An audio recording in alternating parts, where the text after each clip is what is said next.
Happy Halloween. We can all agree, right, that Halloween's a good thing. It's on a Friday. It's on my day off, so I guess I feel in a pretty good mood about that. I feel just good to be on vacation. I'm trying harder to take vacation in the fall so that I can enjoy my time. I don't normally go live at Friday morning, but I had extra memes this week. Bountiful memes. True cornucopia of memes. And Eric's not doing a show today, so I figured there's a whole bunch of people sitting around on a Friday morning with nothing to do. Sounds like my kind of people. Kind of people who have nothing to do. So Tyler here is here, and Jenny is here, and that is it. Just two. So I'm going to try to make something out of a show that only has two people in it. Hopefully more people show up. Tyler says, my boss told me this morning that if you want to be scary, dress up as Tyler. What is the essential Tyler look? Cigarette. We know that. Angry face. Jenny, there's only two of us here. So what is everyone dressing up as? Why don't you go first? It's fine. Other people will watch it later. Coffee. Coffee is the part of the essential Tyler look. I randomly got my t-shirt from Teespring yesterday, the one that I ordered several months ago. So they've ignored my complaints and delivered the product anyway. Oh, he needs to find his coffee. I guess he still needs it, so that's still part of his essential look, though. All right, we can get into the memes here. And they do have kind of a theme today. I tried to structure it so that I would have something to talk about. You guys, you want your phone call? You're arrested? Can I look at the memes instead? I'm going to prison. There's probably not going to be a lot of memes there. The memes that you are going to get in prison, you're not going to like. And what does that even mean? Well, it just means whatever you get in prison, you're not going to like. Roses are red. Work makes you scream. I used to have dreams, and now I have memes. It's the millennial work anthem. We don't have dreams anymore. We don't have thoughts about the future. We just have these. Let's tap into a little algorithmic perfection here. Why don't we? Donald Trump posted this. I wish I could do the impression. Do you realize how much of a bigger deal I would be if I had Shane Gillis abilities to do the impression of Donald Trump? That alone can make a whole career. Tina Fey made her entire career basically being Sarah Palin. I know she was a writer before that, but Sarah Palin was a gift handed to her from heaven. I'm pleased to announce that ground has been broken on the White House to build the new, big, beautiful White House ballroom. Completely separate from the White House itself, the East Wing is being fully modernized as part of this process and will be more beautiful than ever when it is complete. For more than 150 years, every president has dreamt. I'm not sure that every president has dreamt about this, but about having a ballroom at the White House to accommodate people for grand parties, state visits, etc. I'm honored to be the first president to finally get this much-needed project underway with zero cost to the American taxpayer. The White House ballroom is being privately funded by many generous patriots, great American companies, and yours truly. The ballroom will be happily used for generations to come. President DJT. I'm sure you've all seen the memes, the historical fact checks, because that's as good as it gets anymore, that a lot of presidents have added things to the White House. FDR added a pool, which is probably more therapeutic than it was pool party-ish, considering he had polio. Barack Obama added a basketball court. I don't know. What do you say about that? It seems a little bit on the nose to me. I think Truman did some extensive stuff. Over the years, presidents have added things. And it's never been so viciously fought against as the ballroom being added to the White House. Trump loves ballrooms. He's got one down at Mar-a-Lago. He loves attending nice, fancy dinners, and I don't know if he necessarily likes dancing, but if you think about it, a ballroom is just a big, beautiful room where you can hold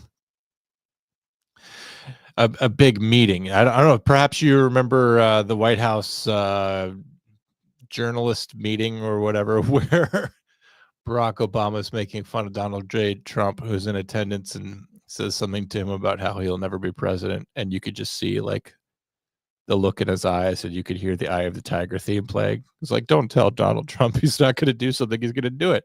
Everybody's mad that Donald Trump's the president. You could trace it back to that moment where Barack Obama was teasing him and telling him that he would never be president, and that for all of his accomplishments, he would never have what Barack had. He even went on Twitter once when Jimmy Kimmel did mean tweets. He read a mean tweet from Donald Trump. This might have been during the campaign. And Obama has said, something about his presidency, and he's just like, well, at least I am president. Again, further chumming up the water so that Donald Trump would become president. But a lot of people are saying that Donald Trump is, making it into a Trump Tower-esque ugly thing. That no one wants him to leave his mark on the White House to be adding something as important as a portico or a balcony, as some other presidents have added, because they don't want Trump to have a legacy, a permanent legacy within the White House, the structure itself. And I just think it's unfair because other presidents have done that, and he's not doing it at taxpayer expense. He's making it a nicer place. As far as world capitals go, Washington, D.C. isn't necessarily one of the nicer capitals. Like, think about a place like Paris or Rome or London. That's who we're in competition with, and that's who we've always been in competition with. And we decided to build our capital on a swamp. This is why we have all these Doric and Roman columns in all of our buildings, because we're trying to recapture that old world classic style, but do it in a swamp. But one person leading the charge against what Donald J. Trump is doing to the White House is one Chelsea Clinton. Chelsea says the erasure of the East Wing, which is a not true statement. He's he took like an external like walkway that's at the far east end of the building. And there's some remodeling going on inside. I wouldn't call it the erasure. That implies he's demolishing the whole thing. It isn't just about marble or plaster. It's about President Trump, again, taking a wrecking ball to our heritage while targeting our democracy and the rule of law. Do you guys think this was a smart thing for Chelsea Clinton to say? I'm not on X, but this was like the first time that I ever wish I had been, because I would have said, Chelsea, your dad left quite a mark on the White House as well. You just have to turn on the black light during the tour and you could probably still see it. We're going to talk about the heritage of the White House, the dignity of the White House at a place where your dad had sex with an intern. He was having oral sex in the Oval Office. The place where Kennedy, looked out the window, it's lonely at the top, contemplated the fate of the Western world and of the domino theory and of the expanse of communism, and how he couldn't trust people in his own government. Standing there trying to figure out how to prevent World War III as the Cuban Missile Crisis unfolded. Right there, Oval Office, right? Abraham Lincoln, he was in that office, trying to fight to keep our country together, right? Franklin D. Roosevelt, I'm not a big fan, but you know what? Prosecuted a successful war against Hitler from that office. And other great things, as we'll get into, but Bill Clinton's in there getting a blowjob. So why don't we, if we're going to talk about the history and heritage of the White House, Chelsea, why don't you just stay on the sidelines? This is maybe one of those great occasions where you should just stay mum about that. If you guys don't remember, this goes all the way back to the 1990s. Bill Clinton had an affair there, engaged in sexual activity with Monica Lewinsky. He famously said, "I did not have sexual relations with that woman, Miss Lewinsky." How's my Clinton impression? I can't carry you as far as the Trump impression can. But there was evidence that produced, including physical evidence, the stain on the dress and all this, that did happen. Clinton was impeached, for all the talk about Trump impeachment. We forget that Clinton was actually impeached as well. The Senate decided to acquit him, so he completed his term. But it was one of the biggest, most publicized scandals in presidential history, and it had everything to do with the White House. If we are going to treat the White House as more than marble and plaster and a part of our heritage and part of our history, if we're going to treat it as something that's sacrosanct, then I guess the White House was actually defiled by your disgusting father, right? No one could blame him for not wanting to have sex with Hillary. The other day, it was Hillary Clinton's birthday, I think, and she had posted a picture of herself as a child on X many years ago, saying, "Happy birthday to this future president." One of the funniest X posts ever. And she looks like an evil kid from the Twilight Zone. Even then, even at age 6, she looks evil. She looks like she's about to wish an adult into the cornfield or something. But here's my big problem with it. It's obvious that everyone just reacts to Donald Trump being Donald Trump because Donald Trump is Donald Trump, and it's Trump derangement syndrome. And the guy could cure cancer, and they would get on him about it. Case in point, the Tylenol thing, which I didn't speak nearly enough about. Tylenol says on the bottle, if you're pregnant, don't take Tylenol. A Johns Hopkins study says probably shouldn't take Tylenol when you're pregnant. But Donald Trump does it, and all of a sudden, everybody on social media is like, "Hey, I'm preggers, and here goes Donald J. Trump. I'm going to eat some Tylenol." As if that does anything to the president. It doesn't even do anything to undermine his credibility, because who the hell are you? Like, you can say, like, I think Tylenol's fine. Tylenol's been around forever, and I don't think it's a big deal to take while I'm pregnant. But what's going to happen to these people who are already so stupid that they will take Tylenol out of spite to someone who doesn't know they exist seems pretty retarded already. So when their children come out that way, will it be the Tylenol, or did they just get it from their mother? It will be impossible to know. But here's what my problem is with the criticism directly about the White House itself. So we just had this big protest about how we don't have kings. We don't have kings in this country. No kings, Donald J. Trump. Never mind that all of them want the king to feed them starting as of tomorrow. The starving peasants of this country will be reaching out their hands to the king, asking for bread. But it is just a fucking government building. Is it cool? Is it important? Is it the house that James Madison built, and the story of Dolly Madison rescuing the painting of George Washington? Some of the stuff that I mentioned, Lincoln, Kennedy, and all these guys, it's pretty cool, but it is just a government building. It's just an executive residency. We got to put the president somewhere, and that's where he is. And I think if our country exalts in the fact that we have no kings, that we have no royalty here, we have no one appointed from God to lead our country, then we have no palaces, right? This is not Buckingham Palace. It's not even nearly as old. It's not even as old as the presidency itself. Many presidents, like I said, Madison lived there, but I think he was the first. I think Madison was number 6. So it's not like it was George Washington or John Adams or Thomas Jefferson's place. So So why are we looking at this like a palace, like it's untouchable, like we shouldn't be renovating it? We should absolutely be renovating it, by the way. Any old historic building, well, you go on the tour and they talk about how it was renovated at this time or this was added on at this time. That's part of a building being preserved and if a legacy being instilled, and whether you like it or not, Donald J. Trump's part of the legacy of the presidency, and you're going to have to live with him anyway. He's going to be in history textbooks and probably on a coin someday. And I don't know if you're aware of this. This is something that makes me mad. Just as a little, I mean, the whole thing's is an aside. Are you aware that right now we've got aircraft carriers being built?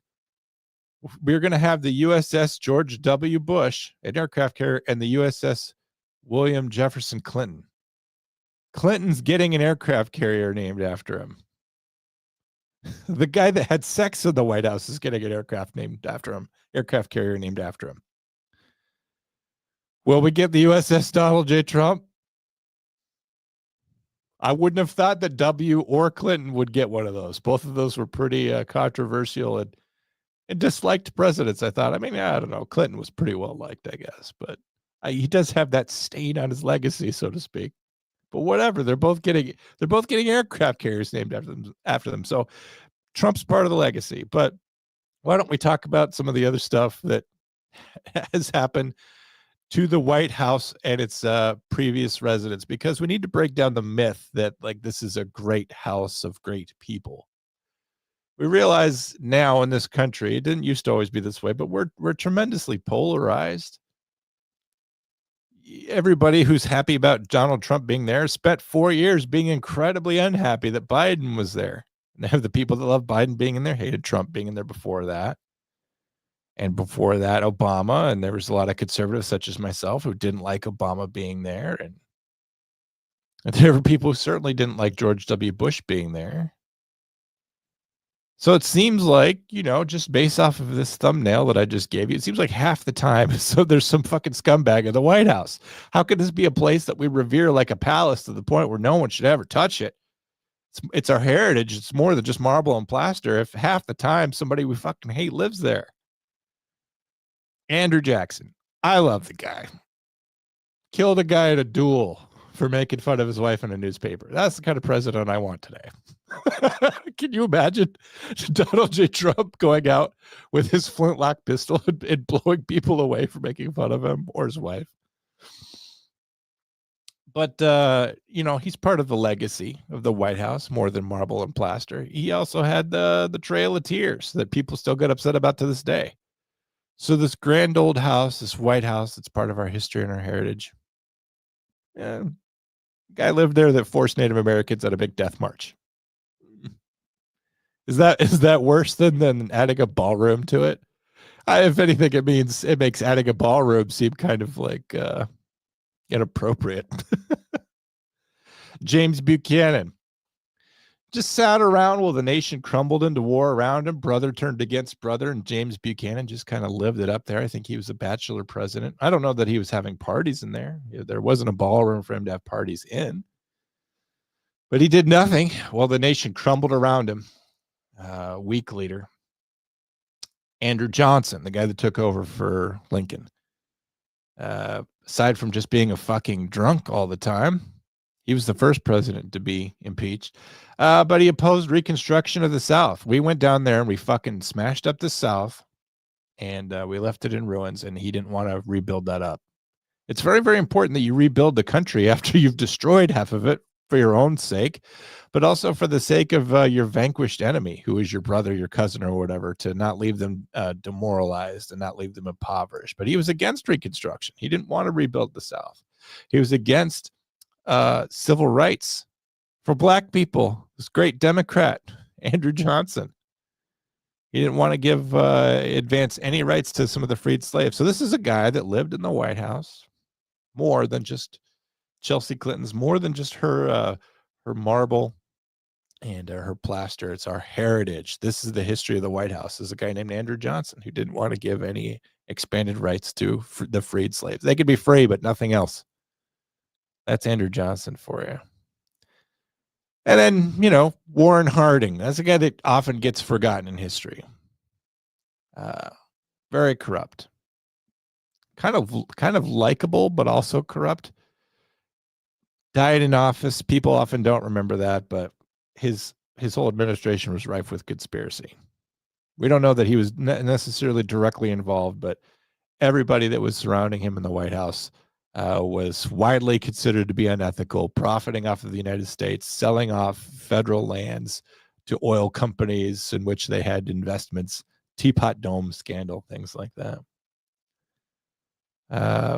Woodrow Wilson, great Democrat president from Virginia,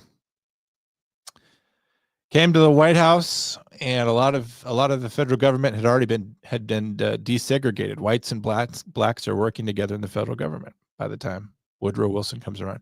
He reverses that. He does not like that. And in the White House, our history, our heritage, more than just marble and plaster, he shows the first movie, Birth of a Nation, which extols the virtues of the Ku Klux Klan. Really? Our first movie shown in the White House was a fucking racist agitprop film. Thank you, Woodrow Wilson. Good job there. Leading technology, leading innovation, but hate the oldest game in American or in human history. That's part of the legacy, the history, and the heritage of the White House. More than marble and plaster. Woodrow Wilson's segregationist policies and his hatred for black people. Another great Democrat, like I said, like Andrew Johnson. And then Nixon. You can call him a Republican if you want. He created the EPA, the Environmental Protection Agency, which seems a little liberal to me. He lowered the voting age. Seems a little liberal to me. It seems like a stance liberals would take. And various other things. But of course, Nixon was not a good guy, right? He kept an enemies list. Oh, wait. Biden did that too. Operation Arctic Frost, keeping an enemies list. Who are we going to prosecute? Who are we going to go after? I guess both Nixon and Biden both did that. They both had an enemies list. And Nixon's sitting around spying on his campaign. Oh, my gosh. Oh, am I talking about Hillary Clinton or am I talking about Nixon? Who am I talking about here? But Nixon's a guy that lived in the White House. Not a great guy. He's part of our history or heritage, of building more of just marble and plaster. He was there. But we've got to revere this building like it's some kind of palace. Some other known scandals. This is just me from Googling. You had the whiskey ring under President Grant. He conspired with distillers to cheat the government out of liquor taxes. He was there for that. So you've got liars and cheats in the White House. I like Grant, but that's not cool. The cheese scandal from Andrew Jackson. Trail of Tears, not enough. He also had a 1,400-pound wheel of cheese in the White House that's stank it up. Chester A. Arthur had a secret renovation scandal. He hired the designer Louis Tiffany. That's right, that Tiffany from Breakfast at Tiffany's. I don't know. To redo the White House.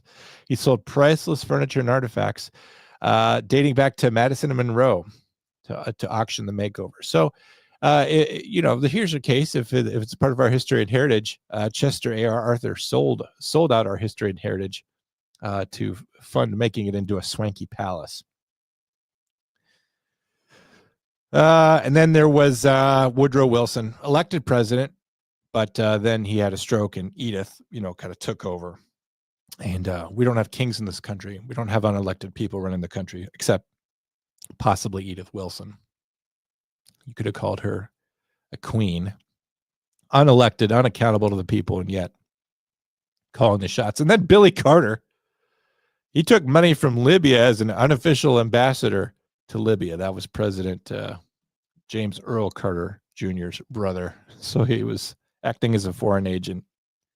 He avoided any kind of prosecution for that. The Petticoat Affair, which I know is Drew's favorite scandal. That got so bad that half of Andrew Jackson's cabinet actually resigned. White House gambling ring, again under Grant. If he's cheating us out of liquor taxes, you could bet he's running a gambling ring in there. Here's a funny one. Winston Churchill, the Prime Minister of England, once ran into FDR naked in the White House. I'm just saying, like this is less than dignified. This building maybe doesn't have as much dignity in a plum built into it. John Quincy Adams kept an alligator in a bathtub in there. Thomas Jefferson hosted a bear cub as a gift. I don't think that could have been at the White House. ChatGPT. They had spiritual seances to get in touch with Lincoln. You have a little black mass in there. Appropriate for Halloween, but trying to talk to Lincoln. Andrew Johnson was drunk on his own inauguration day. This is part of our history and our heritage. This dignity in this White House. Buchanan kept it as a party mansion. I faintly mentioned that. And then, of course, Theodore Roosevelt's homeless person's boxing ring that he had downstairs. All right. I think I've mentioned enough about the White House to maybe debunk this myth that it's this great untouchable house of royalty that it ought not be touched. It's been a house of scandal and a house of ill repute, not the least of which under Bill Clinton. And there's been some colorful history and some colorful characters in there, and adding a ballroom to it is hardly the biggest thing, hardly the most scandalous thing that has ever happened within or to the structure of the White House. Chelsea Clinton. Maybe you just need to stop making your Trump derangement syndrome so much less obvious. Before I go on with memes, which people love so well, let's go to the chats, of which I have quite a few. It's good to see everyone who has joined me since the start of the show.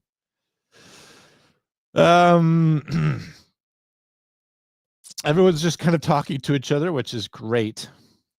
Someone mentioned that there's a bunker underneath the East Wing where the ballroom is going, and that might be getting upgraded. I wonder if that's true. I have no doubt there's a bunker under there. Didn't you see that X-Men movie where Nixon gets into the bunker? I don't know.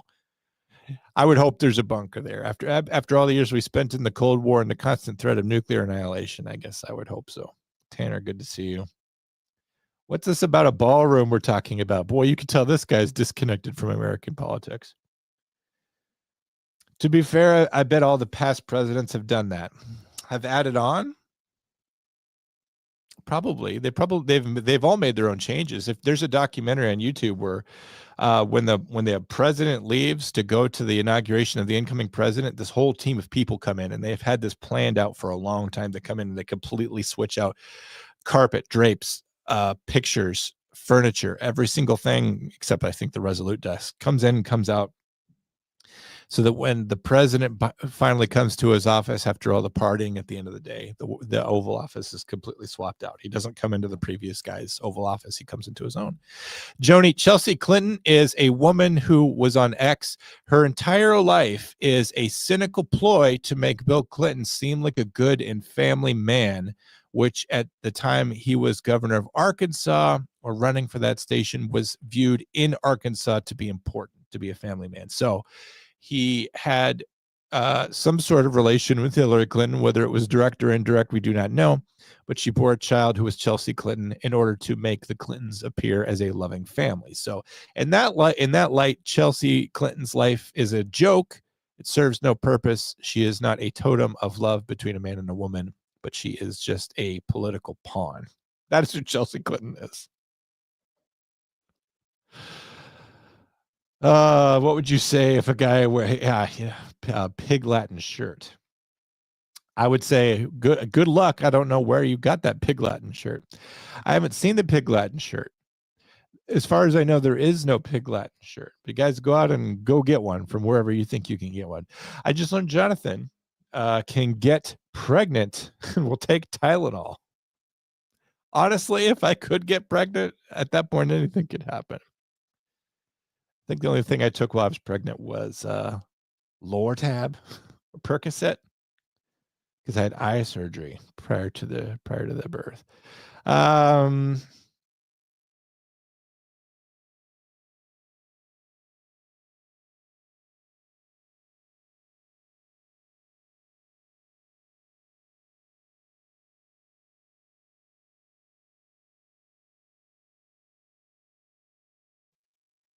Hopefully you guys can still hear me. My thing just did the thing again.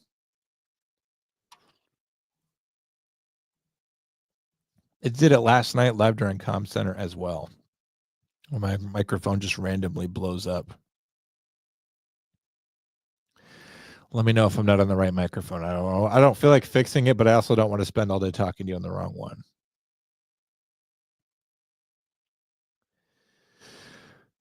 Not a lot of people here talking about the White House. This is quite a history lesson. I do what I can, Tanner. It's just a building. Yeah, it is. We're America. We're not England. We're not France. We don't have anything that's sacrosanct. But I'll tell you, just to finish up my point, the reason why this building is so important to critics of Donald Trump is you have to understand it's more than history. It's more than heritage. It's more than marble and plaster. People on the progressive side of the aisle do absolutely, without a hint of irony, treat their politics and their statism, the supremacy of the state over things like religion, over things like family, over things like life, over things like liberty. Their politics is their religion. The government is their God. That's the level of importance that it has for them. And so if government is your religion and government is your God, and your life certainly revolves around politics, some of the least happy people you meet, the people who have Trump derangement syndrome, government's the thing that they're preoccupied with all the time. I'm the guy that wants government to leave me alone, right? I'm not preoccupied with government, how to make government better, as if anything could ever be done to make government better. But they view it as their religion. And so, of course, they view the White House as the temple of their gods. And they do not like that an usurper is currently in their temple and defacing and defiling their temple with a new ballroom. That's what it comes down to. They're mad that some antichrist figure for them, if Biden or Clinton or Harris, if that was their chosen Messiah, clearly the devil's in charge these 4 years. He's in their temple. Moloch's in the temple, Baal's in the temple, and he's leaving his mark behind on it. And that's why it offends them so much, because it's an affront to their deepest and most misplaced beliefs in the supremacy of the government in their lives, not only as their leader, but as the thing to which they devote themselves. So that's why they're offended. It's because to them, it's God. The White House may as well be heaven. It's God's house. And Donald Trump is adding a ballroom to it. Wouldn't matter what he did to it. He better not. What trash did you say to me? I said, I'm 41 and I'm not dressing up for Halloween. That's what I said. The sadness I felt when I scanned the QR code, finding out it's Venmo, but I live in Canada and my dollar is worth a nickel USD. Well, thank you for trying. Are you talking the Civil War? I mentioned all the wars there. I did all of them. Let's go on with the next meme. Thank you for trying to donate to the cause. I just get folksy trash talking me, not clicking on that at all. That's what she brings to the table. So moving on, it's been 34 minutes. My biggest regret is not fighting more people when I was still a minor, when I could get away with it. All those grudges I could have dealt with. Under 18, come out clean. I didn't do it. Something for Jenny to eat today. A bologna cake with mustard and mayonnaise frosting. Oh my Lord, this has to be one of the worst things. I cannot imagine the taste or nutritional value of this. Who thinks of these things? Not even me. The world is not ready for the dog hot. This at least looks appealing. They at least dashed the mustard around on top of the ketchup. I would have liked to see a more professional cut on the bun, though. You could have squashed down bread and rolled it up into a little thing. I don't know. Do you guys know this? This is something I actually meant to put on the show last week or the week before. You can make a lot of money in this country if you're willing to start a podcast and be a huge piece of shit.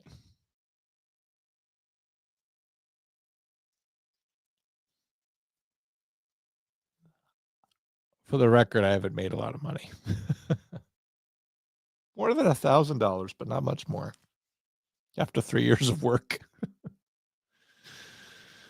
But you can make a lot of money if you're willing to get on the air on a podcast and be an absolute huge piece of dog shit. Especially if you're the kind of person that airs out all your personal problems and all your personal beefs and tries to take a show that's supposed to be about, I don't know, like our show is about police stuff. If you took a show that's about police stuff and you tried to make it about your personal shit, you might be a huge piece of shit. But good on you. You're going to make lots of money doing that. I just hope authenticity matters. I hope people can see that what kind of person I am. Not perfect. If you knew me better, you would know that I've done some terrible things in my life. Things I regret, things I'm ashamed of, things I don't feel good about. I'm not perfect. But I've never gotten on here and dogged anybody. And sometimes I've had grievances. I've never dogged anybody. All right, picking up the baby. It's okay, buddy. When you do this, when you grow up, you learn how to do this on the inside. Crying really never stops. It just moves inside. No pronouns. Please do not refer to me ever. Just don't do it at all. Somebody years ago, I think this was Julie Borokowski. Trying to remember her name. I don't think she's active anymore. She's kind of a proto-influencer before influencing was really a thing, but she was a big-time libertarian. And she kind of wanted to make libertarianism great again. This was in the first year of Donald Trump. Maybe she's still very politically active, and I just have lost touch with her, but she made a really excellent point years and years ago, kind of at the start of the whole, really the surgence of the trans ideology thing. If she would say something like this, and I'm paraphrasing, but if you meet me and you don't know that I'm a woman and you don't know to refer to me using feminine pronouns, I'm offended. Somehow we've gotten so far away from that, is that if someone meets you and they don't know if you're a man or a woman, that's a put down. How can you not embody the fundamental thing that you are, you know? And, I feel bad. There's some ugly people out there. There's some people who are kind of riding the line. There's some androgynous, ambiguous people out there. They're not considered, nominally attractive or conventionally attractive. That's okay. What's on the outside doesn't necessarily matter. Being a good person is what matters. And everyone's made in the image of God until they undo that image through surgery. But if someone met me and they didn't know I was a man, I would be pretty offended. If someone actually asked me my pronouns, and they would, I'm pretty obvious, right? With my gray hoodie and my beard and my camo hat. I'd just come across as ragingly conservative, right? So if somebody asked me my pronouns, they would be doing it intentionally to slight me. But also, if someone ever asked me my pronouns, I would say I'm a fucking dude. I'm not going to treat it lightly at all. I'm going to have zero chill about that. I prefer he, him. You're never going to get that reaction from me. I think that's why we're ultimately safe, because I think there's enough guys out there like me who are never going to be like, oh, he, him. We're never going to do that. We're going to answer, I'm a fucking dude. So I think we're ultimately safe. Hopefully. But just as a reminder, some of you don't know this about me. I actually don't like personal address either. I don't like hearing my name in your mouth. How antisocial is this? Don't say my name. It's bad enough you're talking to me, but trying to get my attention. I never liked being called Bates. That's my dad's name. I never liked it. When I went to college and all of a sudden randomly people are calling me Bates, because that's like, I don't know if that's a Midwest thing or a college thing. But all of a sudden I was at the age where I was being referred to not as Mr. Bates, but just as Bates. hey, Bates, do you want to do this? And I'm just like, I never thought of myself that way. And then I don't like being called John by people who don't know me. And I don't like being called Jonathan. Is it that I just don't like my names, or is it that I don't like people addressing me? I've never had an occasion at work or at school or in the public where someone addresses me and I feel anything other than contemptible. Sometimes people will do it in a professional setting, and they'll do it in a professional way. Mr. Bates, could you step over this way with me? And I'll just be like, fuck you for calling me that. Like, I cannot be addressed. Sir's fine. Okay, but don't say my name. I would rather be in a government building being summoned by a number. 714. Oh, that's me. I would rather do that than Bates. Gross. What's my deal? This is the world the atheists want for you. Actually, it doesn't seem that bad.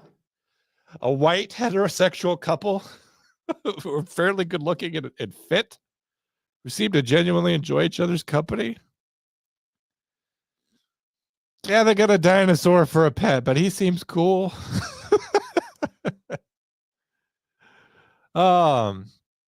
Guys, beware. The McRib comes back only before a tragic world event. Take precautions. Heed my warning.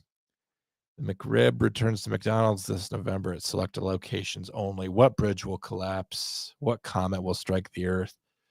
What mass cult will commit mass self-destruction?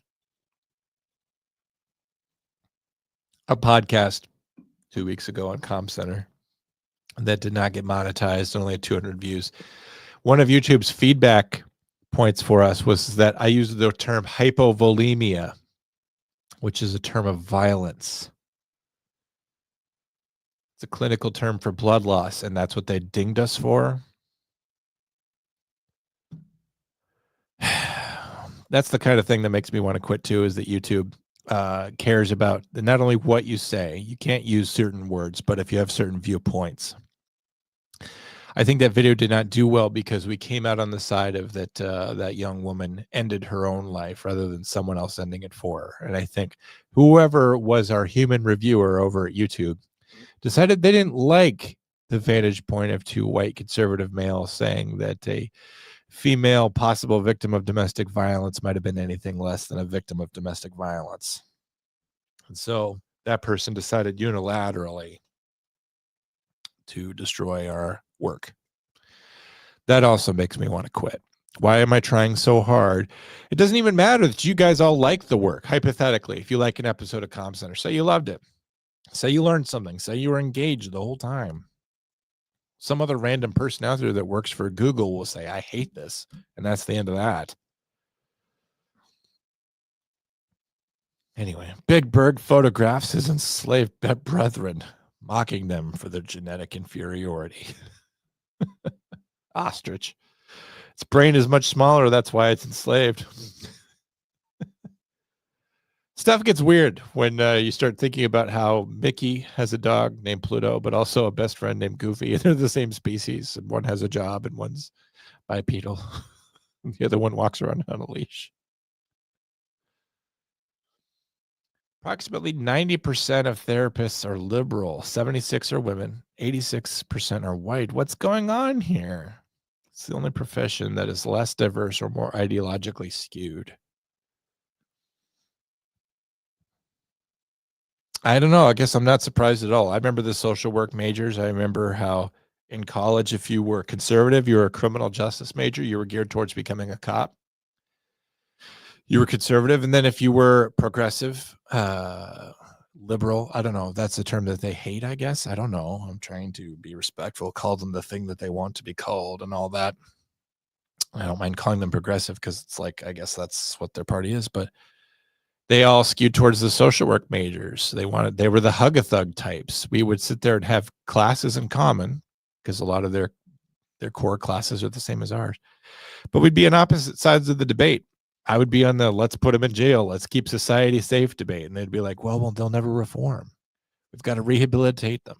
They're going to go back into society. We have to save them. You don't know their histories. You don't know what they grew up as. And Of course, me being me, I'm like, well, if we're gonna make it personal, like, do you realize that I grew up in a house full of fucking trash and I got abused and neglected all the time, but I'm a reasonably well-adjusted person who isn't breaking the law or doing drugs, so maybe that's not at all an excuse. Anyway, it seems like people's careers follow their politics, and I think that when you get far downstream from where you start in college, by the time you become a therapist or by the time you become a counselor and you've hugged or you've pursued that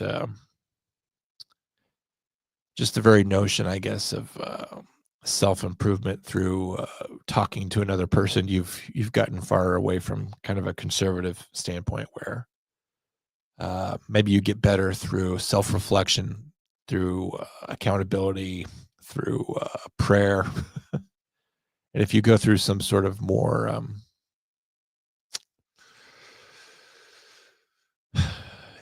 atheistic or humanistic view, maybe you wind up as viewing counseling as being really important. I don't know. It's not that there's not room for both. I mean, I see a counselor too, but my counselor is a Christian counselor, if you must know. My biggest regret is not fighting people. I will tell her that as soon as I see her again. We already talked about that.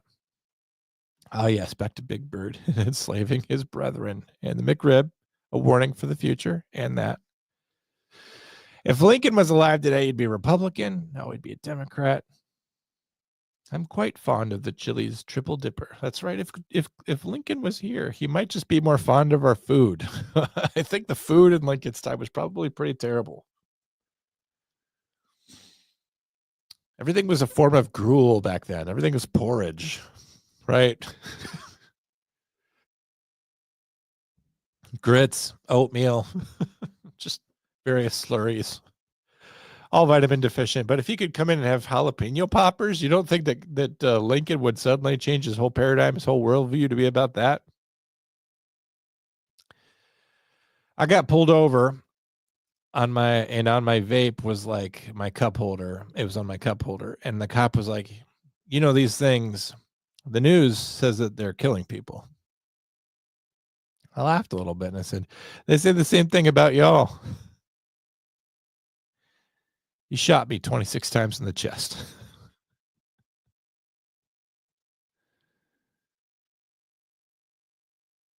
What's your typical day like? I wake up, I malfunction, I call it a day. Wash, rinse, repeat. In East Texas, man arrested after forcing a driver who hit his dog to dig a grave at gunpoint. We all have these fantasies, right? Somebody that wrongs us, we force them at gunpoint to dig their own grave, but it's just to scare them. We're not actually going to shoot them. I suppose if you point a gun at somebody, that's technically assault, aggravated assault. They're probably going to try to hit you with some sort of a terror enhancement. I would have to talk to Drew. Like, is there some sort of terror enhancement for telling someone to dig their own grave? Or violating their civil liberties since you're forcing them to perform unpaid labor? What if you pay them at the end? Thank you for this. I'm putting in a septic system. I don't know. You guys ever watch Paw Patrol? I've never seen it.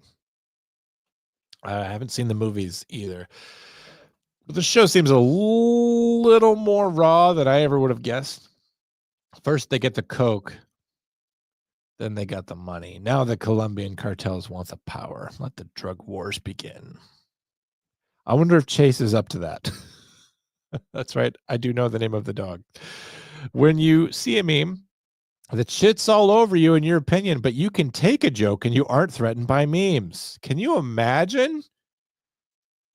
Can you imagine how much happier you would be if you could take a fucking joke, even if it shat all over you? Because you're not offended by memes?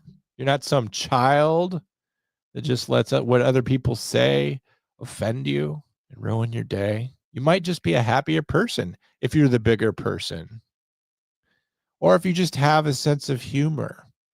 Or if you don't view yourself as so righteous and so holier than thou that you can't take a little criticism. Breaking news, the FBI has announced it will not investigate the WNBA under any circumstances per sources. Well, of course not. That's a job for the WFBI. The first time I read this and I see it's a job for the WFBI, that seems so plausible to me. I don't know why there's not a WFBI. Like, if particularly after the last 4 years of diversity, equity, and inclusion, where that was like the primary thing that mattered, not whether or not you could do your job, not whether or not you could investigate a criminal or pursue a criminal on foot or get your gun out of your holster or put it back. None of those things was important. Why didn't we have a WFBI? It seems like if we have a WNBA, we should have had a WFBI. And the only reason I could think of is the same reason why no one's betting on WNBA games. It's the diminished prestige, right? Everyone who wants to be an FBI agent wants to be a G-man. They want to be one of Hoover's FBI guys. And so if you have a woman today and she wants to be an FBI agent, this tough-ass federal cop, she doesn't want to be in some sort of diminished prestige WNBA FBI. She doesn't want to be in the WFBI. But it might have, I think a lot of the people that we had working in the last 4 years would have been better suited to the WFBI, where statistics don't matter. It's just about having really good form or whatever was important the last 4 years. Who's your favorite Austrian painter, guys? I can't believe that Egon Schiele only got 2%. Otto Mühl also 2%. Karl von Bloss, yeah, he's a little bit more appreciated. Ernst Klimt, that's a guy that could paint. But somehow other got 91% of the vote. Poor Klimt. You guys have a favorite Austrian painter? When they go around the Justice League Thanksgiving table saying what superpower they're most thankful for, and Batman about to answer. That's the thing, is Batman would say that he has a superpower. His power is not giving up. His power is, if we're just going to do the joke, he would just be like, well, I'm a billionaire, and every time fucking Clark Kent over here on his reporter's salary busts something up, he has to pretend to be somebody else so that he doesn't have to fucking pay for it. But he says, oh, the Justice League will pay for it, meaning Bruce will. So I would say my millions of dollars, the women throwing themselves at me, the car, the grappling gun, the fact that I just can't fucking be defeated ever. These are all my superpowers. Clark, your superpower is undone by a gemstone that you could buy at the mall. My arch nemesis just told me that I'm not his arch nemesis. To him, I'm just a normal nemesis. I feel so stupid. Fuck my life. Guys, it's okay to just be at the nemesis level. I will tell you from experience, I've had a lot of arch nemeses. That kind of fervor and maniacism, if that's a word, maniacalism, fanaticism, whatever. That ineffable Lex Luthorish quality. You cannot maintain that year after year after year after year. I've got a lot of people in my life right now I would consider formally arch nemesis, but you can't keep that going. You can't keep it going for 10 years. That guy's my arch nemesis. Eventually, you just get tired. It's not that you stop hating him any less. It's just that you're tired. Your testicles are already covered in Cheeto dust, and you see no reason to put your balls in there one more time. You're just tired. And so you spend less time and energy on hatred. Yeah, you hate the guy, but is he your de facto arch nemesis? No, because you're not working on it every day. That's what it takes to be arch. You have to work on it every single day. Otherwise, you're just a nemesis. And you know what? Being a mere enemy is not even that bad. There's so much going on. We have such busy lives, 24 hours a day, and people are working such strange hours now.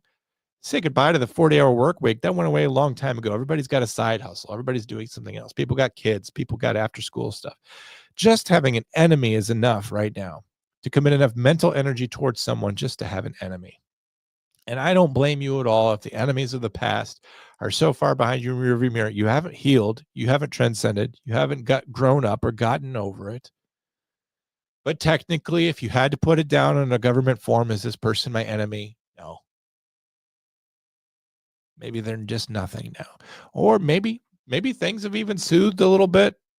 Maybe they're a frenemy or a pal hole or something. But I just don't want you to hold it against yourself or feel like you're letting yourself down if you can't maintain the level of arch. I'm 41. You think I can maintain an arch nemesis anymore for anything longer than 3 to 5 years? That's all I've got left in me. And yeah, there's still people I still will shake my fist at when I see them. Still people I rue. I do a lot of brooding and a lot of rueing. I rue them. And then 5 minutes later, I'm on to something else. I just can't sustain it anymore. It's okay, everyone. Having to pee really puts things in perspective. Like, none of this matters. I got to pee.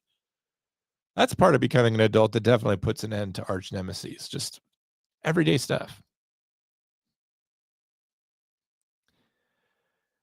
Hey, do you think I should kill someone in my book to build up some tension? Yeah, sure. What book are you writing? My autobiography.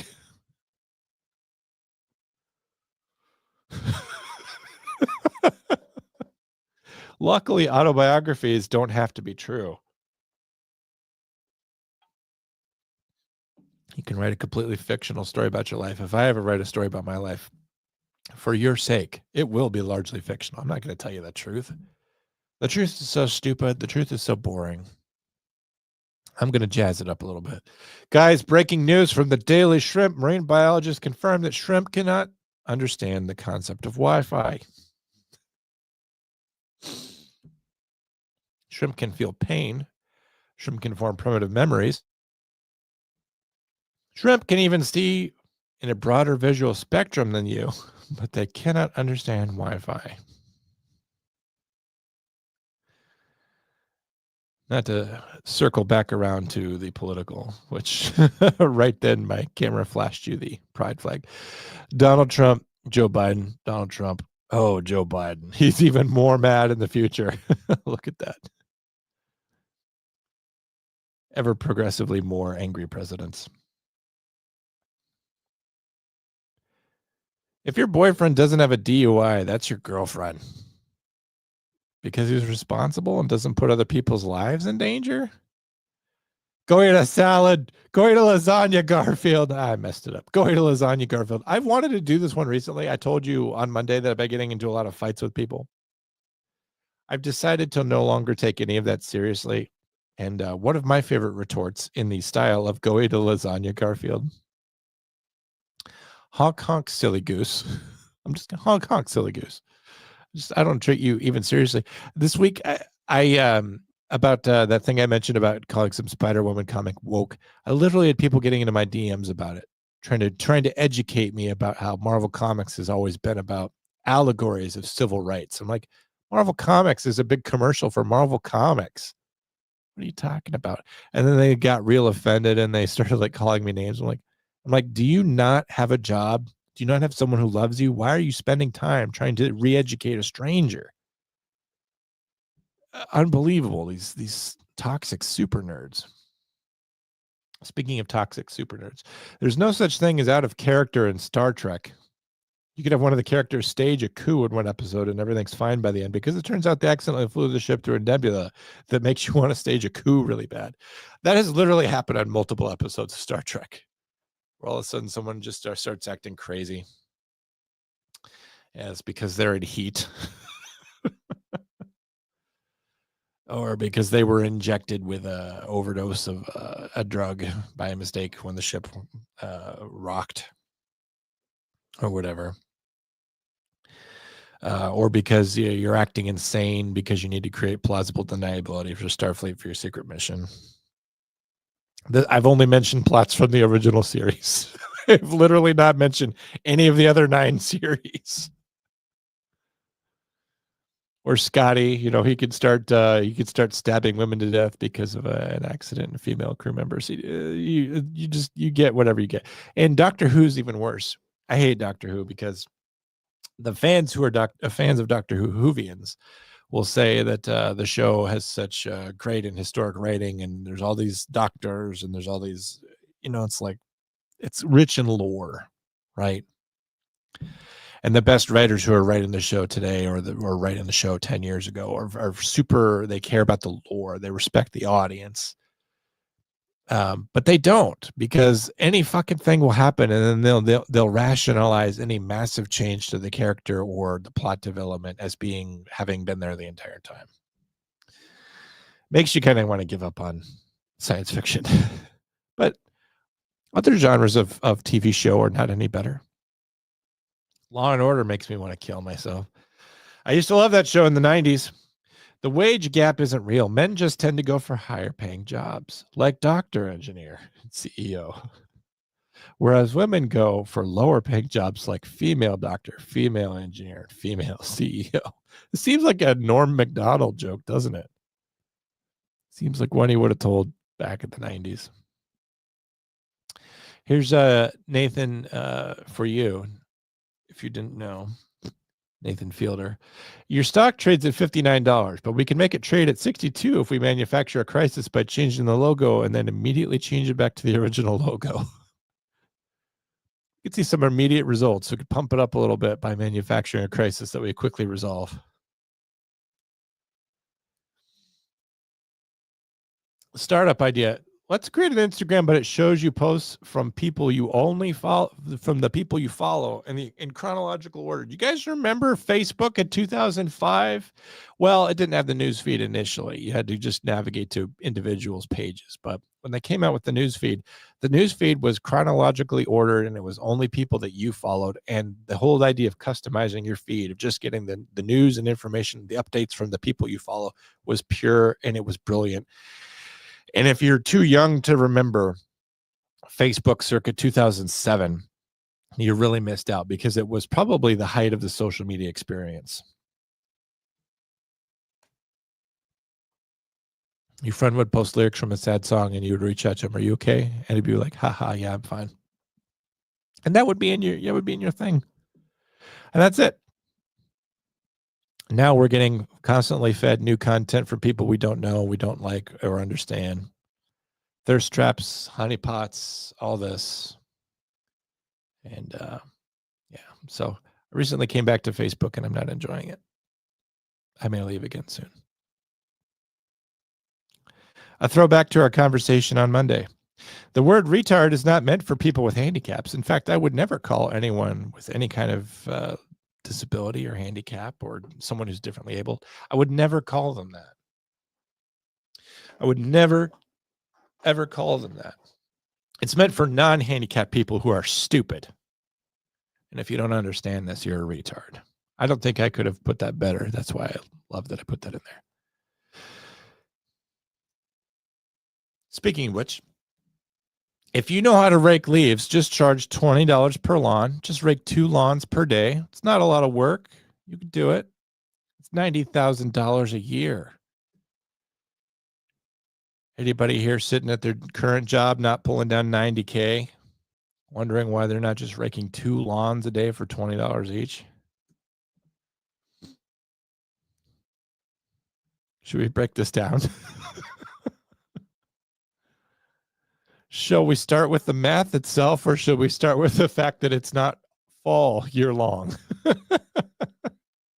Maybe where you live somewhere where it's perpetually fall, and you adjust some of the numbers. That might actually be a business model that could work.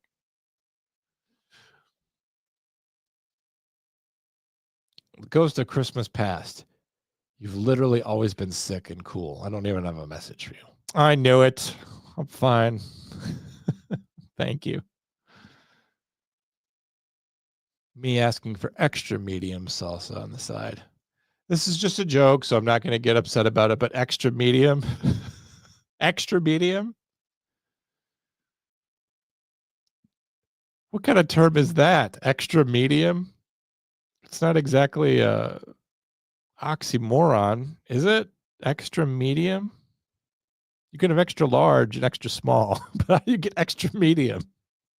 I want an extra medium. Asking for extra medium on the side at a Mexican restaurant. Sean Penn says he's not like normal white people. Sean Penn, disgusting person. Contemptible person. Ever since I was young, I knew. Ever since he started ordering extra medium salsa, he knew that he was a little bit special. The prophecy did not foretell this bullshit. Thank you, Owl. Look at all these emails from Nancy Pelosi.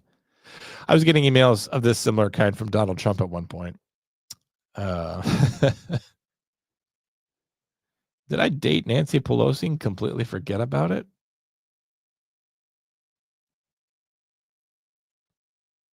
The evolution of a Minnesota man.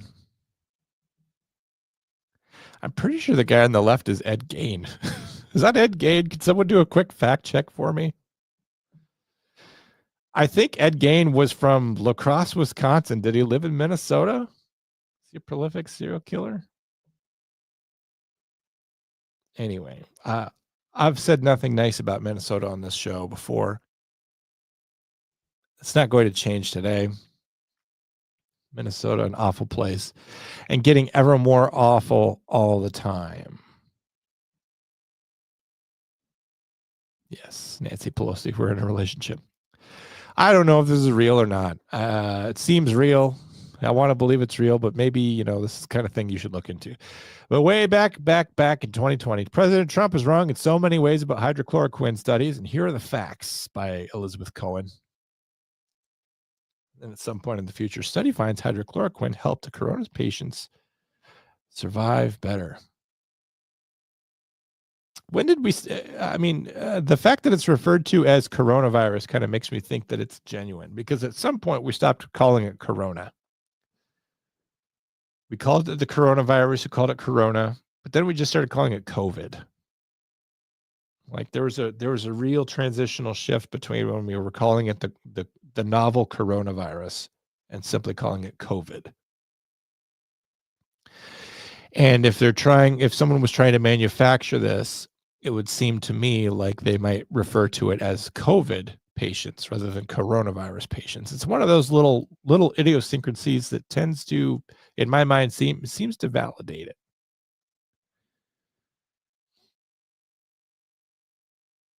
Takes a long drag off his cigarette. The thing is,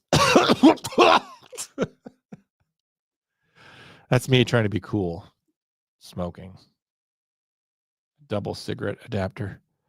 Let's check in on the chats. I don't want anyone to feel neglected. That's the whole point of doing the show live, is that you get to interact with me, but I don't want you to feel like you're not being interacted with this entire time.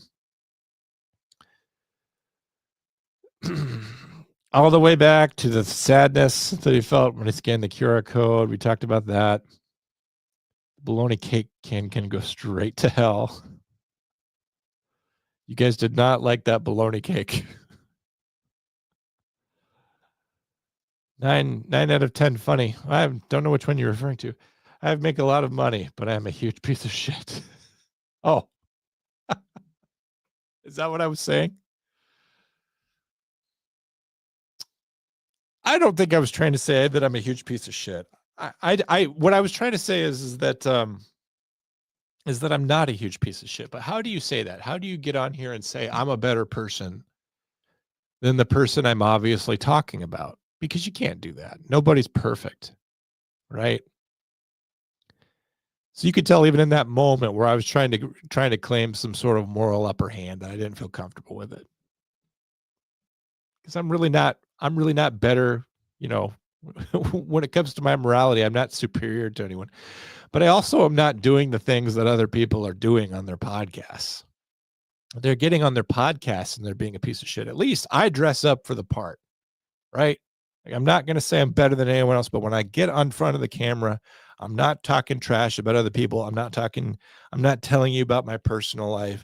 I'm not using a campaign of toxicity and negativity to take other people down. There's some people that use their podcasts and all they do is negatively attack people. Sometimes the same person year after year after year after year.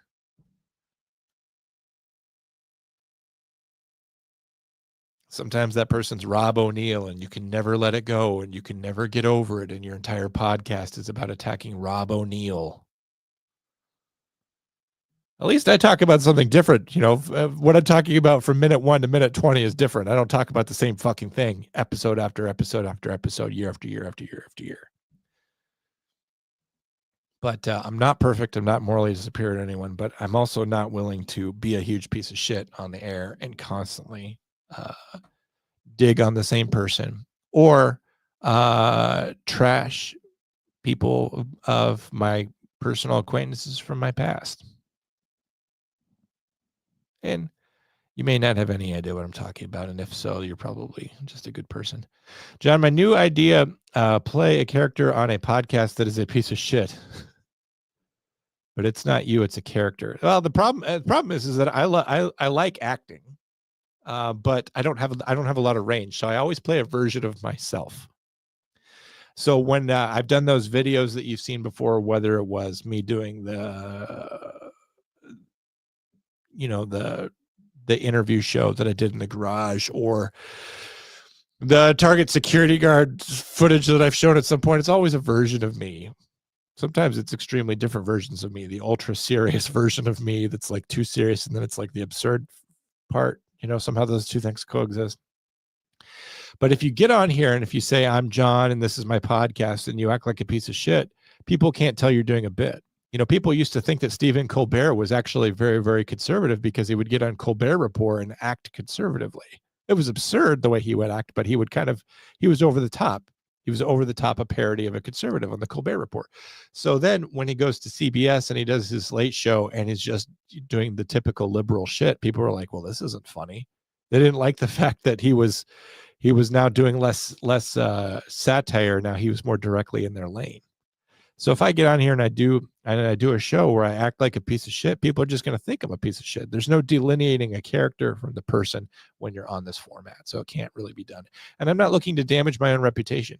Like if I get on here and I start saying terrible things and start being horrible towards people, and there's some kind of repercussion for that, whether it goes in front of someone I like or care about or someone I'm actually responsible to, how do I look at them and say, I'm just doing a bit?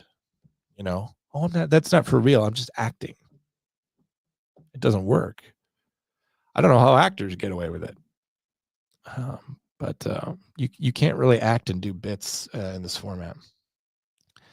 John, I can join on you and I can dog on me. I got big shoulders. I have no need to dog on you. No need for that. Zero chill, John, in 2025. I think I really just lost all my chill. Never again will I say your name. You type it a lot. Jenny, you actually refer to me in the third person quite often. What should we call you? Nothing. Do not address me, Joni. Do not use personal address. You have to call me something. It's fine. You can call me by my name. I'm just saying. And for some reason, I'm like the one guy on earth that never got used to personal address. I don't know if it's because I grew up without people talking to me or something. It's like kind of a feral man type thing, right? Like I don't have perfect communication skills because I grew up in the woods. John, I always call people by their name when at work. The way I avoid the whole sir and ma'am thing. Yeah, you have to because you're in a hotbed of contested shit. But even then, calling people by their name sometimes is ridiculous because all of a sudden you're calling someone Emma or something, some fucking made up name. There's always some ridiculous chosen name. There's literally a drawing of Chris Pratt, his female co-star in Jurassic World. Yeah. Oh, the dinosaur in the bed. I call it aggressive liberals, not progressive. Is that regressive? Is that what they're doing? Regressive liberals? Well, they're definitely regressing the cause of liberty. You two talking to each other. It's fine. I will allow it. I thought John was 35. Boy, were you wrong. That was a long time ago. My boss once said "we feed." I immediately knew who I was dealing with. Yeah. Well, the first time I saw it, it was like on a sign that said free Wi-Fi. I thought it was free wifey. And I'm just like, what is this? What is this? You guys know I'm behind the times. You guys know I'm a little retarded. And if I thought that word was the terrible word that other people think it is, why would I self-apply it? Just case in point. Social media experience or experiment? Either one. Either one might be accurate. I was sweeping leaves in a driveway where yesterday I didn't get an extra $20. I think that's the whole point of that, is that the money on there doesn't exactly come out right. I don't think you can make $90K raking two lawns per day per 3 months per year at best. But right, I mean, the idea that you could go out there and just do a little bit of yard work and pull down better money than you are now is certainly appealing. Most of Minnesota is great. It's just the Twin Cities, Duluth, and Rochester that you have to avoid. Joni, I'm sorry. I've been all across Minnesota, from International Falls, War Road, Thief River Falls, Badger, all the way down the thing there, all the area, Minnesota, Western Minnesota, Eastern Minnesota, the Twin Cities, Mankato, Windham, all of that, it's all bad. It's all terrible. Sorry. I will say this for Champlin.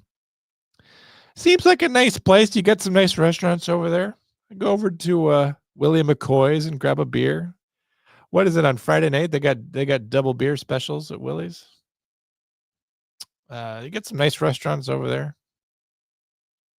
I don't like how that road curves. You know which one I'm talking about. That was not Ed Gein, but close. Who was it then? Was it Ed Gainey? You're not going to say who it was? Maybe Judd's more of a director instead of an actor. I'm not much of anything. I'd watch directed by Jay Bates. Whenever I did put my name in credits, I usually did put it that way. If I ever go around a road trip across America, I need to talk to you commies about which cities to avoid. Don't go to Minneapolis. That's, I would say, top 5. Don't go to LA. Don't go to New York. Don't go to Chicago. Don't go to Minneapolis. Austin, maybe round up the top 5. I don't know. Washington, D.C. is still a pretty awful place. Baltimore's pretty awful. I would say just don't go to any of the big cities. Skew rural. Go see the national parks. Go see our natural beauty. Go see the things that we're actually still proud of. Glacier National Park in Montana, Yellowstone. These are the true places that you can be proud of. And I would skew even away from like the fake kind of ginned up touristy things. I think even Mount Rushmore is very touristy. You get there and it's just not very inspiring. I mean, it's great. It's great work artistically. It's something to behold, but then it's just like, well, now what do we do? I think the greatest beauty and greatest places to be in this country are not the ones set apart or created or sculpted by man, but they're created by God.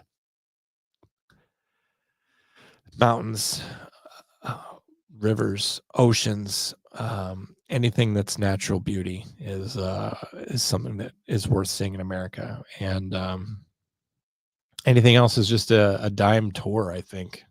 And I've been to Washington, D.C., and I'm a big history buff. Right? When I went on vacation last month, I went to Woodrow Wilson's house, and there was cool things there.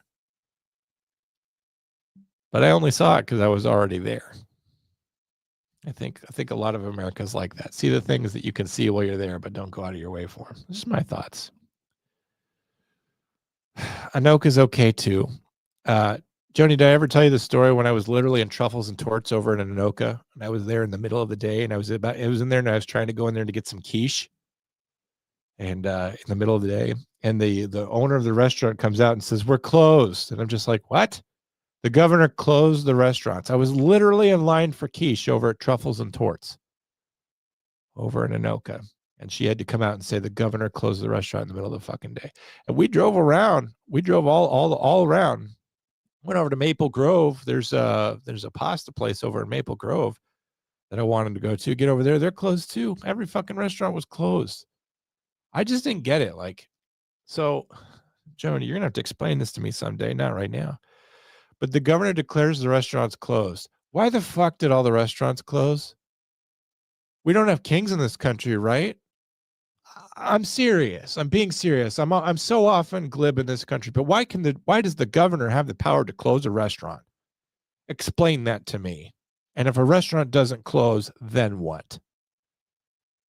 What bureaucratic official is going to come out from the Department of Health with a mask on to physically close down the restaurant? And he's going to what? Bring the sheriff's department with him to close the restaurant, to force the person who owns that restaurant to eject everybody. You're going to take people out of there, and the people that don't want to leave are going to be arrested from a restaurant for being in a public place. You're going to take them to jail, which ostensibly makes the problem worse if you're dealing with a pandemic. And you're going to force them to secure the building. How is it that a governor can say the restaurants are closed and the restaurants close? You're mad, not you specifically, Joni, but this country's mad that Donald J. Trump's an autocrat, but you can have a fucking governor say restaurants are closed and the restaurants close. You're blaming the king for this situation? Tim Walz is a fucking idiot. I blame all the people who just mindlessly bow to authority. We can't have a king. We can't have an autocrat if people just say no. If you don't have to do anything. You don't have to take some big stance. You don't have to all meet in the streets. You don't have to light a torch or have a pitchfork. Just don't comply. They can't make all the restaurants in Minnesota close, and yet it happened. They don't have the power. They don't have the power to do it. They don't have the authority to do it. They don't have the ability to do it. You're going to tell me the many sheriffs of all the counties in Minnesota, the elected officials, the sheriffs of Minnesota are going to go around restaurant to restaurant to restaurant, making sure they're all closed. I have no doubt that there would be some places where that would happen, that some police departments would actually be stupid enough trying to enforce orders of restaurants being closed. But why did that happen? Not because of a king, not because of King Tim Walz, because of people begging to be peasants. I couldn't believe it when I was in a restaurant and the owner came out and said, the governor closed the restaurant. It's your restaurant, Carol.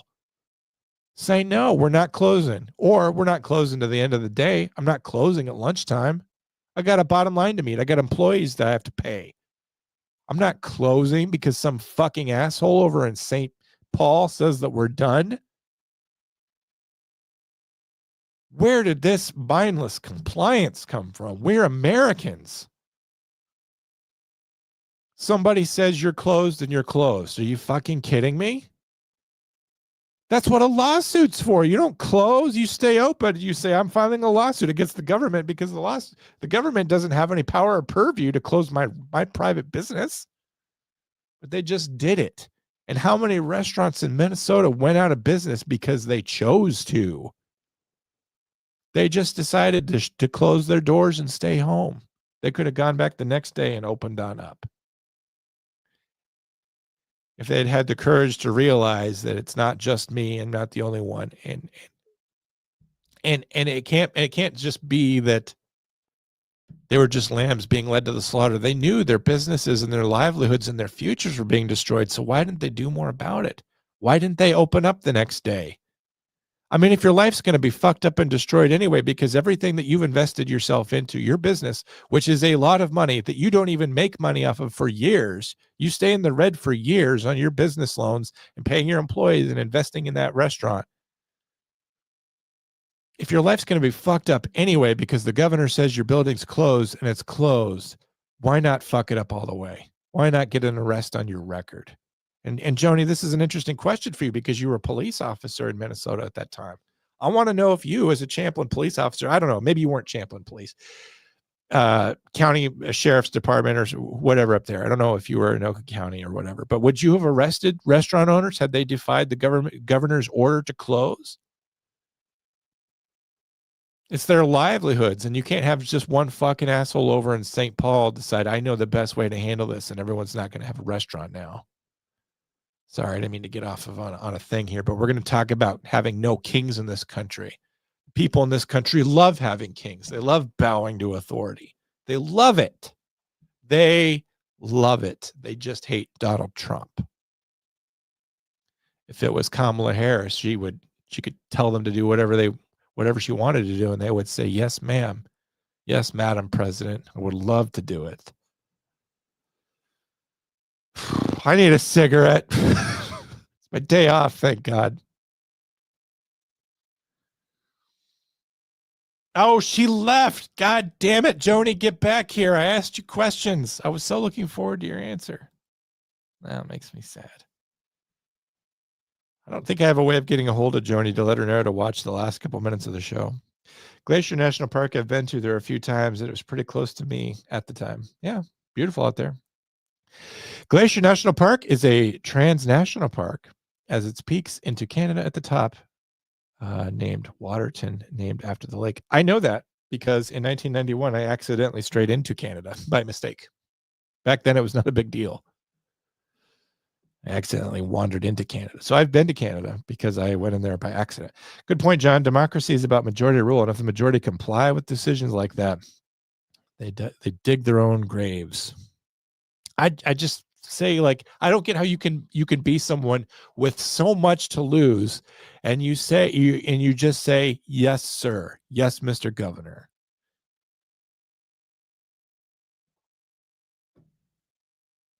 Fight it out.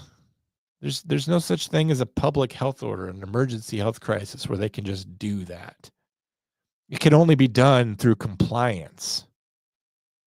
And when everyone gets their heads on straight, whether it takes a year or 4 years later, that we'll all realize that that was insane. The whole getting up, going to a restaurant and putting a mask on in the restaurant, then sitting down at the table and taking your mask off.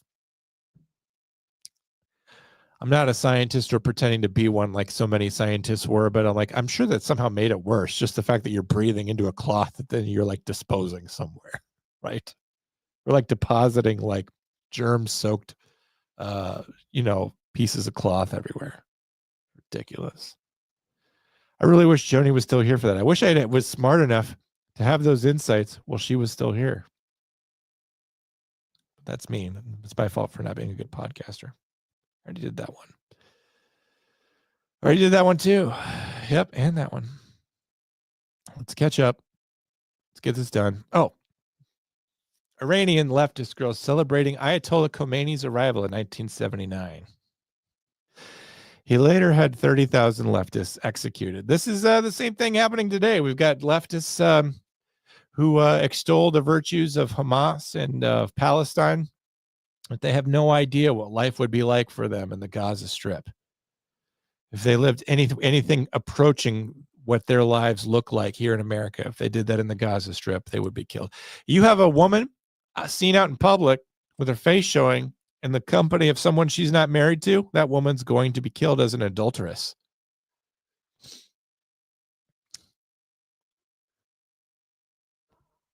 When I went to Woodrow Wilson's house, I went with a friend of mine from high school, a female friend.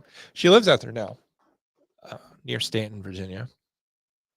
And we were talking about all manner of things, and she's kind of the person in my life, my friend who was always kind of extreme opposite views. And I should have said this to her, and we weren't arguing at all. But I should have just said, like, do you realize, like, if you're, and I'm not pro-Israel, but if you're pro-Palestine, if you're pro any of that stuff, you realize the situation that you're in right now would qualify you for a death sentence. Being seen out in public with someone who's not your husband. You think you hate Christian nationalism? Just wait till you get to Muslim nationalism. You're going to love that. Candy corn gets all this slander every year. Meanwhile, trash circus peanuts go by every year with no smoke. How is it that we are getting caught up in candy corn? Something some of us hate, some of us love, but circus peanuts are out there not getting any hate. Makes no sense at all. Even the leftists agree permanently ending food stamps. The parasites don't have any rights. We should not be having food stamps. They don't have those rights if they're a parasite. Can I move on from this photo without commenting on the fact that we have 3 white liberal ladies here who would refer to their own unborn babies as parasites? This is true evil. This is what evil looks like. Evil takes a pleasing shape. These cute little nerdy white girls who would dare to call the life inside of them parasites. Trump took my food stamps. This is what I'm against. I'm not against the person on the old person who's the widower, the widow or the widower who's on a tight budget, living off of some sort of restrained income, trying to make ends meet, who literally uses SNAP for supplemental nutrition. SN, SNAP. I'm not against that. I don't hate it. I don't love it, but it's there. But this is what I hate. I hate the women with the hair extensions and the pedicures and the Botox injections into their face and the permanent makeup and the piercings and the fine clothes who are upset that they have to spend their own money on their own food. That's who I'm upset about. If you voted for Trump, I refuse to have sex with you. Can you believe it? These things are out there. They're out there. All the more reason to stay off of social media, stay off of Tinder. This is the timeline where we decide that we are not going to be a motel for international vagrants. We're not going to babysit the third world. Flying cars, cumulonimbus clouds, high collars.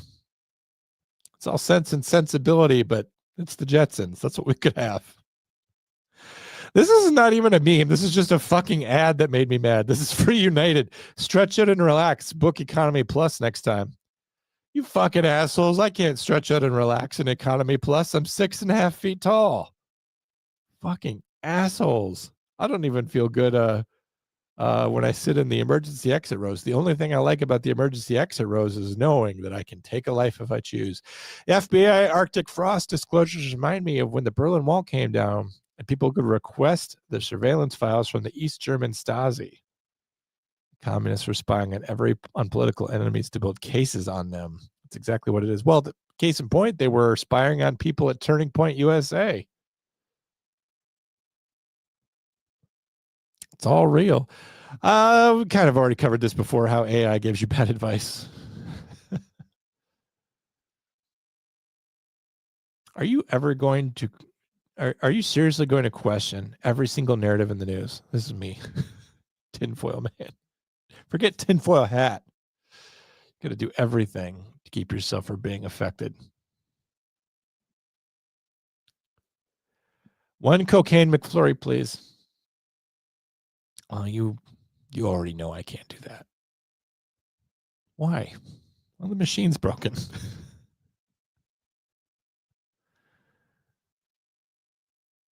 You've been charged with jaywalking. How do you plead? I'll take the death penalty. Put it into a judge. Have the courage, you coward. Put me to death.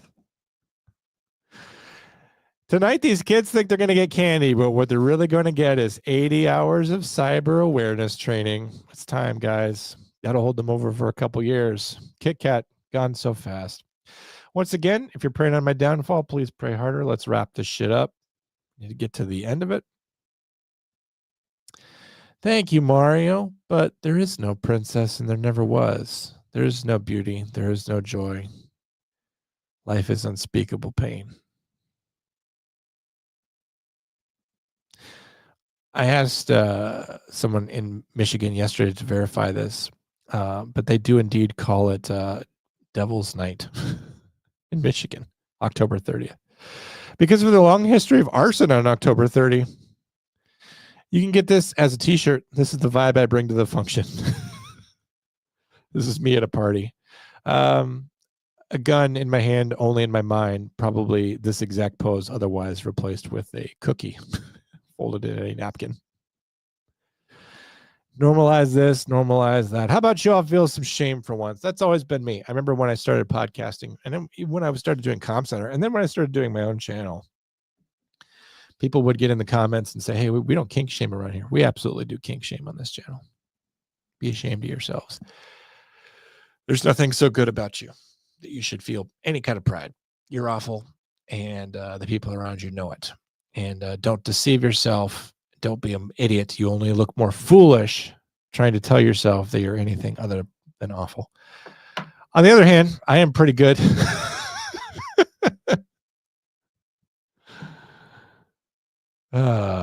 This one really resonates with me. Me looking at my friend, checking me out. Don't do that.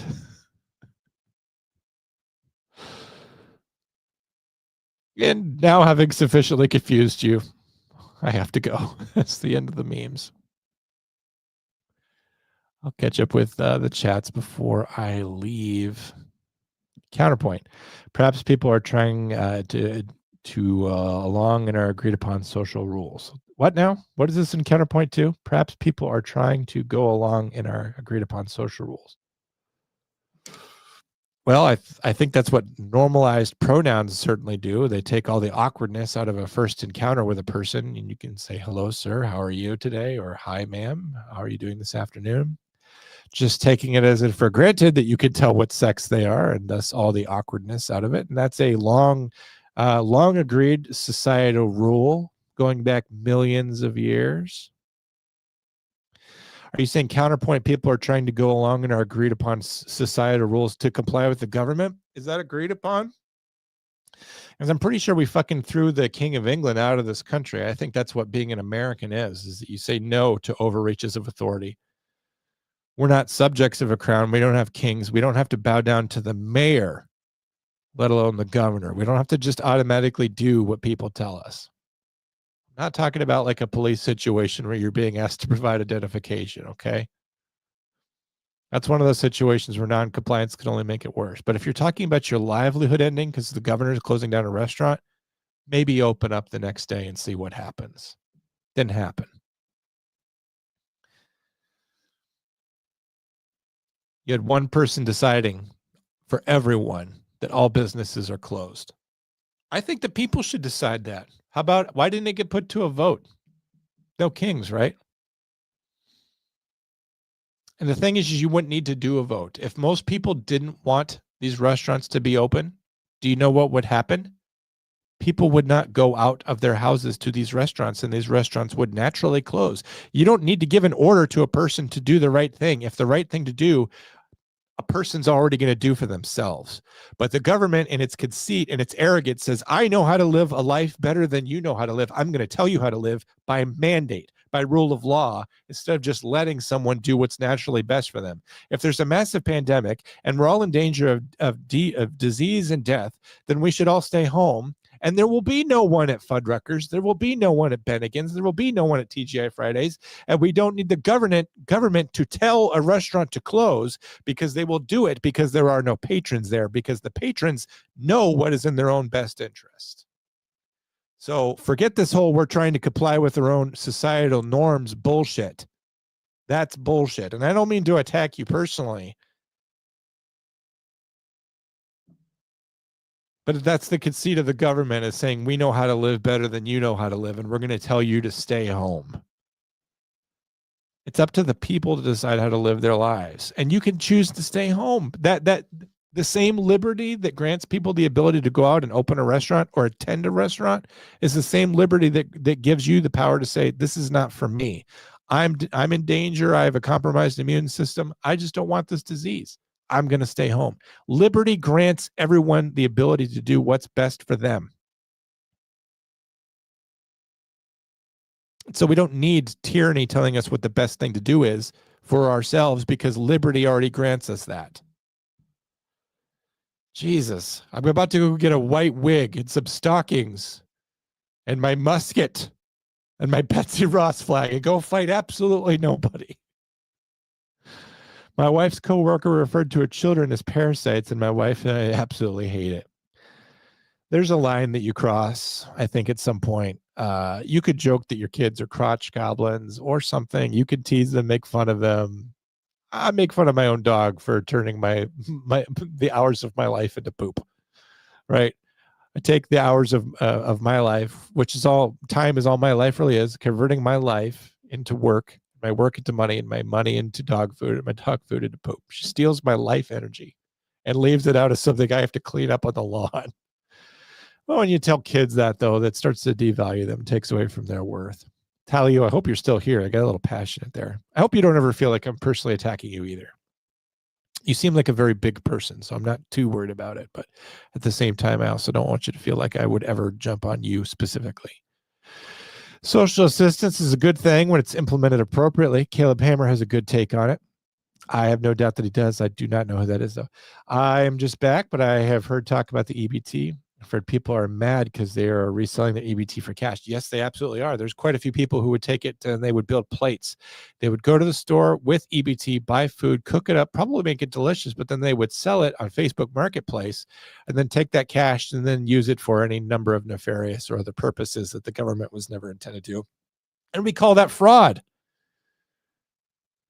It's not entrepreneurship, it's fraud. Now, if they want to go out and like start a restaurant, go get a business loan. Go do it. I mean, if you're going to literally go buy food, cook it, and sell it to people, then just go do it correctly. And for those of you who like the government, there's a way that you can guarantee that your food is being made by someone who's washed their hands. Oh, boy. Thank you for putting at Tanner so that I know that you guys are not talking to me. That helps. People are incentivized to not make more money. Yeah, there's certain caps on it. I mean, if you're on EBT and you make over 20,000, 40,000, your benefits get severely curtailed. If you're making nothing, I had a meme that didn't make the cut because you could only have 100 assets in here. But it was, if you go to a job, if you go to jail, you're eating bologna sandwiches. But if you're on EBT, you're having lobster. Can we keep the illegal farmers and send the government leeches? When it comes to moral fiber, our country would be greatly improved by deporting the people who take advantage of this country for their personal gain. Sure. John dressing up as a 1700th century, 17th century American libertarian, probably the best costume I've ever seen. I bet I could pull off pantaloons. I have the legs for them.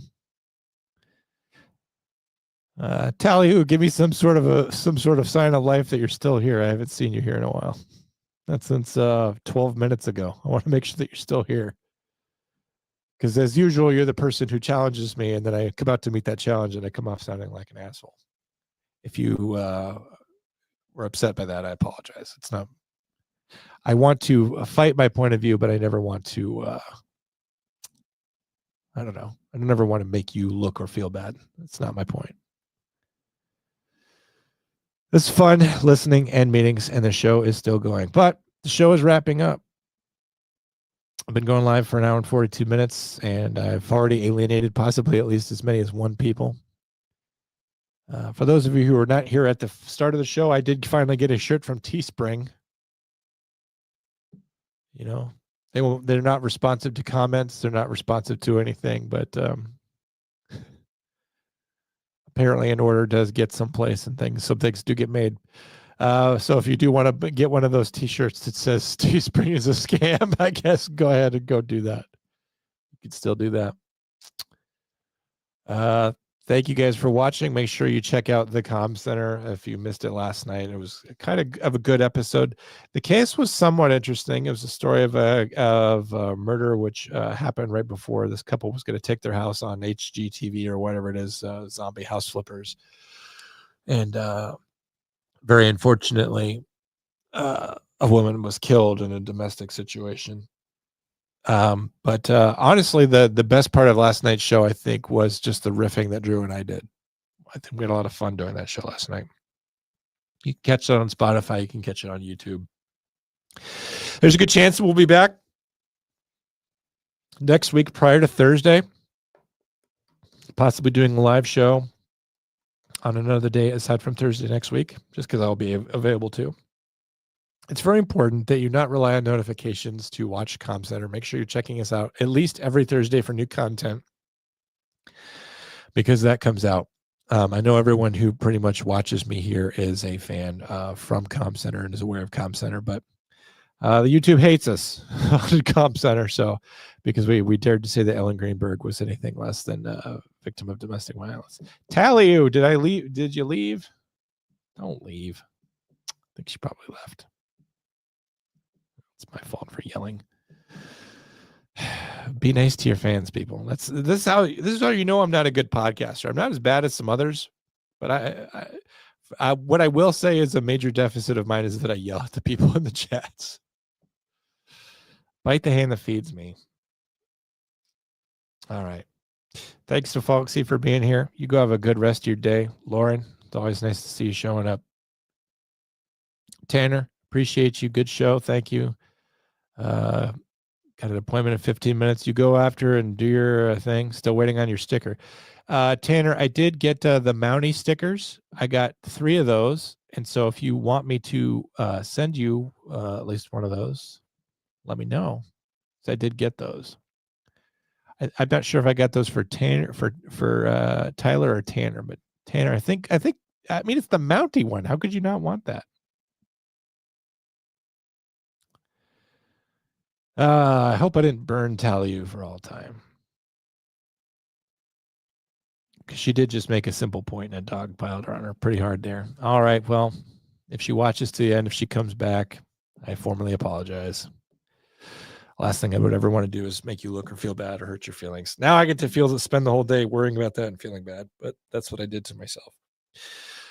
All right, guys. Thanks for watching the show. Thanks for being here as always. Hope you guys have a good weekend. Happy Halloween. Be safe, be smart, make good decisions tonight. Please be safe. This sounds stupid, but as you're driving through the neighborhood, please have your headlights on. Drive slowly, even late. There's dumb kids out there doing dumb shit. And the last thing I want for you or for the children is some kind of accident. So please be careful. Please be smart. Don't let anything bad happen on Halloween. It's supposed to be a fun night. Don't turn it into somebody's permanent life tragedy, not yourself or them. Otherwise, go out and have fun and spend time with your kids and have a spooky night. And we will catch up with you in November. I myself will be taking at least some of my vacation time and donating it to my local Walmart, while I will be enforcing very strict anti-theft policies. I'm going to dress up. I'm going to dress up as one of them, and I'm going to ride around in a little scooty cart. And when they load up a cart full of groceries and attempt to push it out of the store, that is when the confrontation will take place. And they will never see it coming. Me rising up out of the little scooty chair, chasing after them. I will literally say the word halt. I can't remember the last time I said the word halt and actually meant it. Halt! I'm good at it. I pose a rather imposing figure, and I take loss prevention personally. And you have to. When you can't take it professionally because no one's paying you, you have to take it personally.